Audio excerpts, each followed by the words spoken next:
The Knicks didn't only turn it around and get the first W against the Nets of the season. Morris using the Robinson screen. Musa sticks with him, and Morris sticks the J. But we also got the best Knicks juicy meme of the 2019-2020 season when we saw this picture of Kyrie Irving and Kevin Durant. Please fill in your memes there for me in the comment section below. Let's start the video.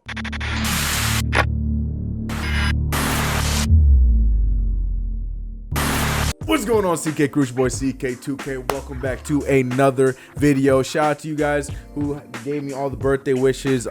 Christmas Eve was my birthday. I dropped the video on Christmas Eve going through the Reddit and stuff, and I know a lot of you guys were hanging out with family and so that's you guys probably didn't get to check the video, but it's there. Go check it out. It was a lot of fun. If you guys are new to the crew, make sure you hit that subscribe button, like this video, and don't forget to hit that notification bell so you guys can get this video or any of these videos anytime I drop one on the channel. But before I get into today's video, because there's a lot to talk about, like, you know, Karl-Anthony Towns, some trades being made, but guys, I must give a huge shout out to my boy Yusuf and his brand WTF City brand dropping this dope design.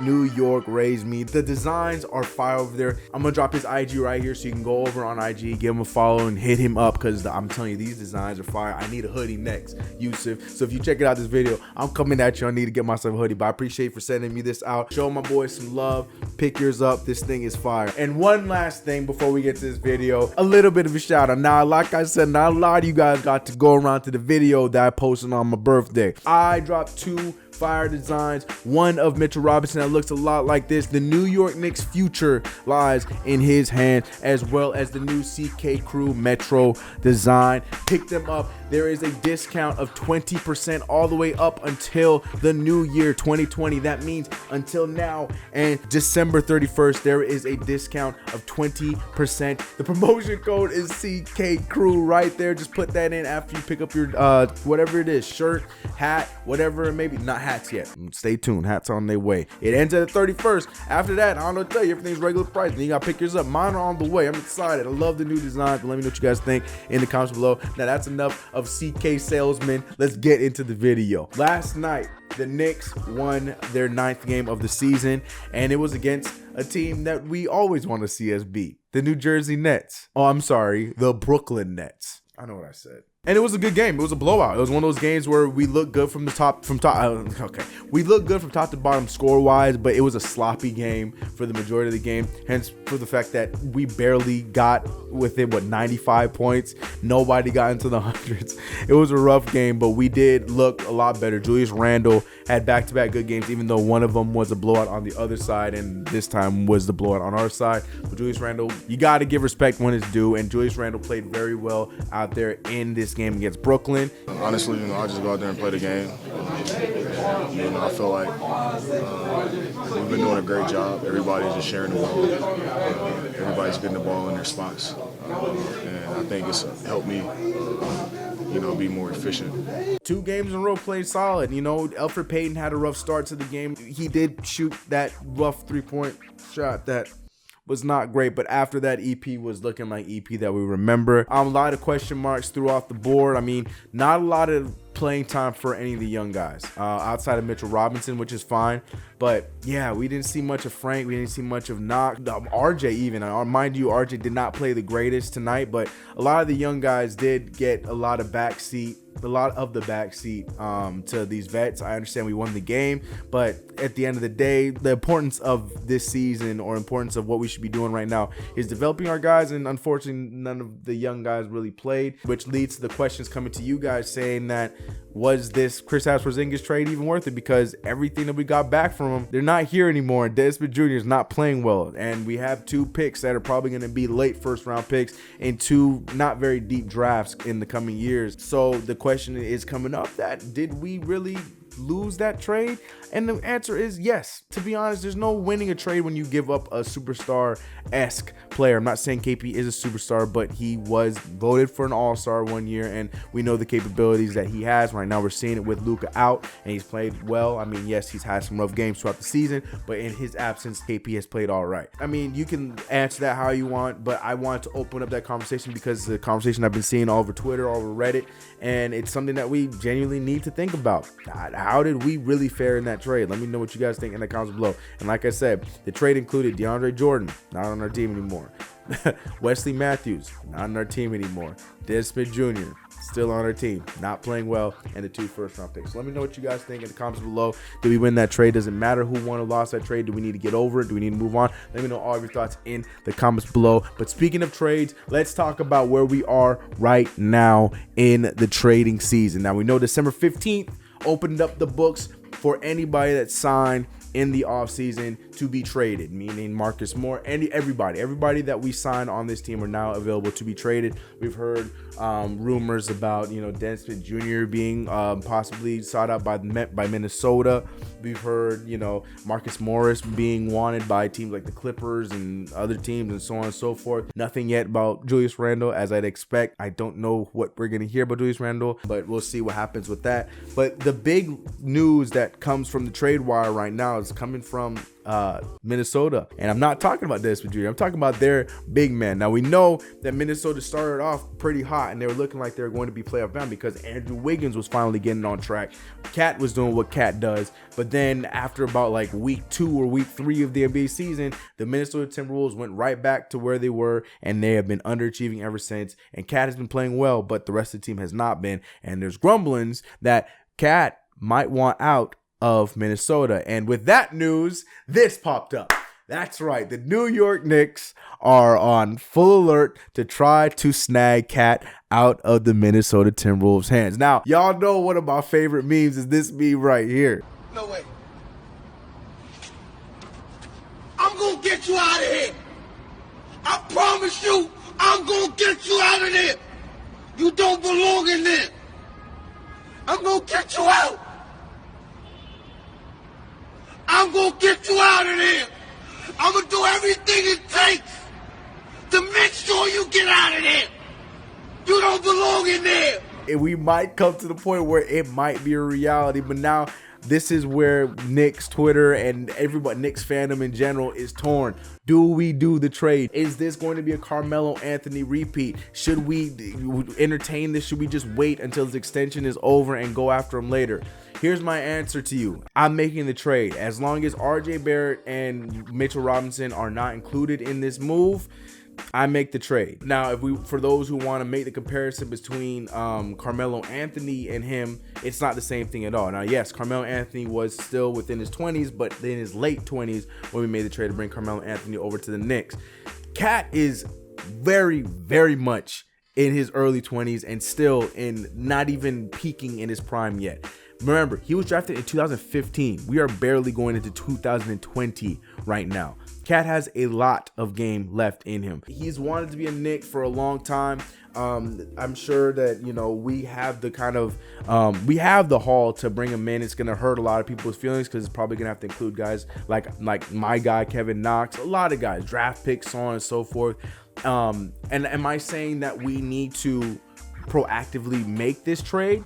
Not necessarily, but if it is available, then yes. The answer is yes. We most likely should go after this because this is an all-star talent at the beginning stages of what could be his superstardom in the league, and I feel like that's something that we should definitely go after. Now the question is, what do we give up for him? That's a different conversation. But like I said, as long as Mitchell Robinson and RJ Barrett are not of any of those names at this point, we got to do it. Now you guys know I am a huge Frank Ntilikina stan, and I'm a huge Kevin Knox stan. I even have the same merch line design after Kevin Knox. I have 2 Kevin Knox jerseys, but at the same time, if we got to give up anything to get a guy like Karl-Anthony Towns, you got to do what you got to do. We could have a superstar with us on our team, as well as being able to build around him the right way. Now, the other question comes up then is like, how does a guy like him and Mitchell Robinson work?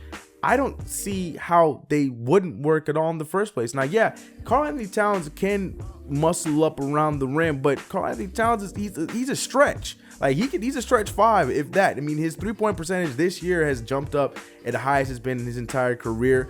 We're seeing his shot selection be a lot different than it has been in his career, which is a good thing. I think that they would match next to each other really well. I think he could play 4 with him at the 5, rock a very unfair lineup with Mitch at the 5 and him at the 4. He plays like a stretch 4 in the first place, so I don't see how that would be a problem at all. And mind you, like I said, an RJ Barrett with it's like those 3. Like if that was the triangle of what our team is going to start off with, then I'm completely with it. Now I want to get into all the other rumors and stuff around it, because people are instantly thinking, if we get Karl-Anthony Towns, then that must mean that we're going to get Devin Booker and D'Angelo Russell next.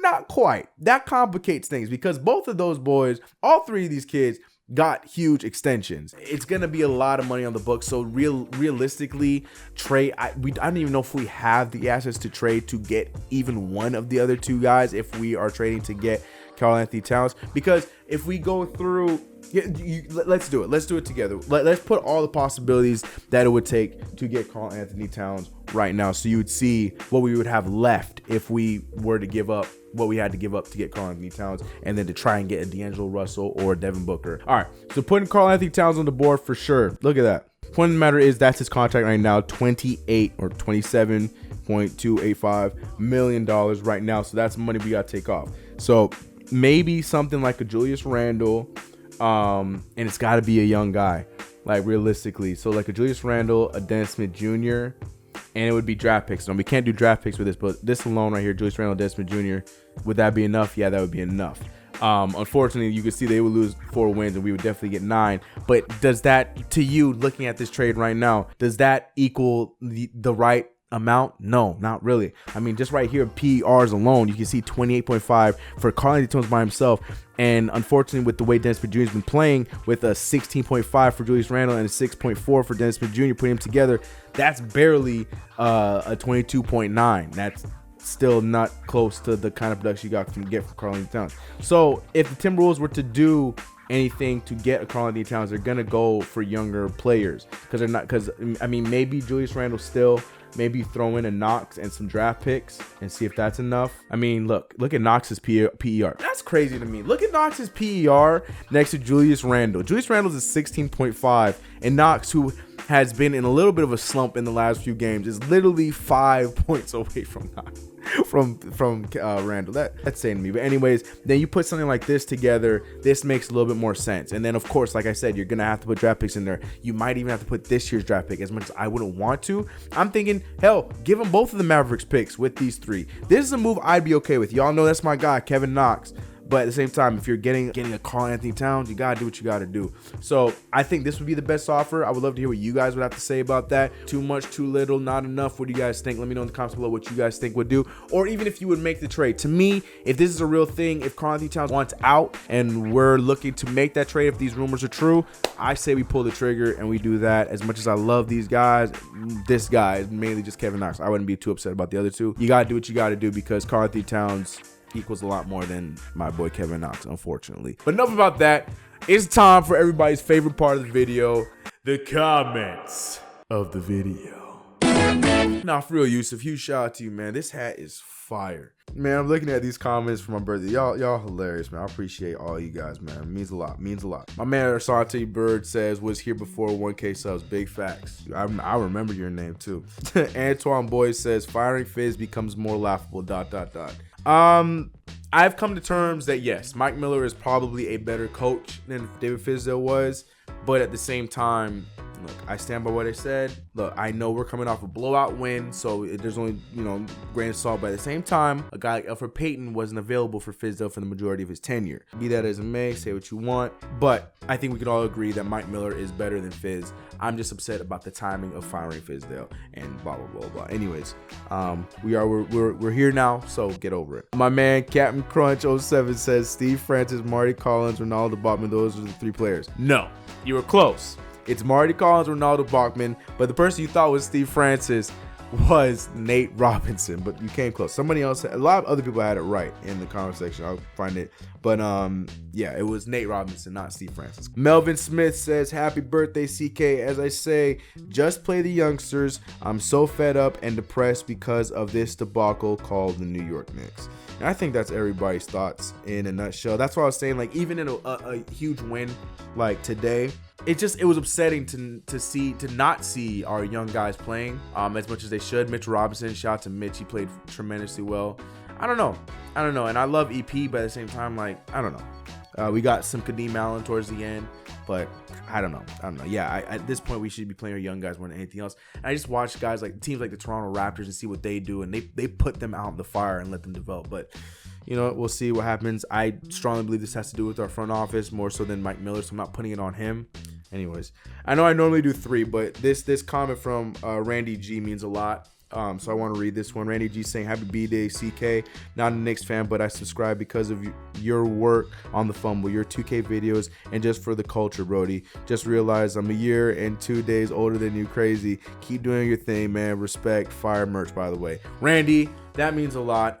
You're not the only one. I know I got a few of you guys are subscribed here from the Fumble that are not even Knicks fans, but still watch these Knicks videos and the 2K videos and stuff because you guys support like that. Whether you're a Knicks fan or not, like, I love the opinions from outside. One of my best friends, Brandon Warren, y'all know War's World, is a Lakers fan, and I love hearing his opinions about it. I love it. I love hearing it. I love fighting against it. I love agreeing with most of it. I love that kind of stuff. So Randy, that means a lot. Appreciate you. Appreciate all of you guys. We did hit a milestone too, by the way, 15,000 subscribers. We're coming in to 2020. My goal was for 20. That was a long shot, but to get 15 is incredible. That's a huge shout to you guys. I don't mean to get mushy, but it means a lot.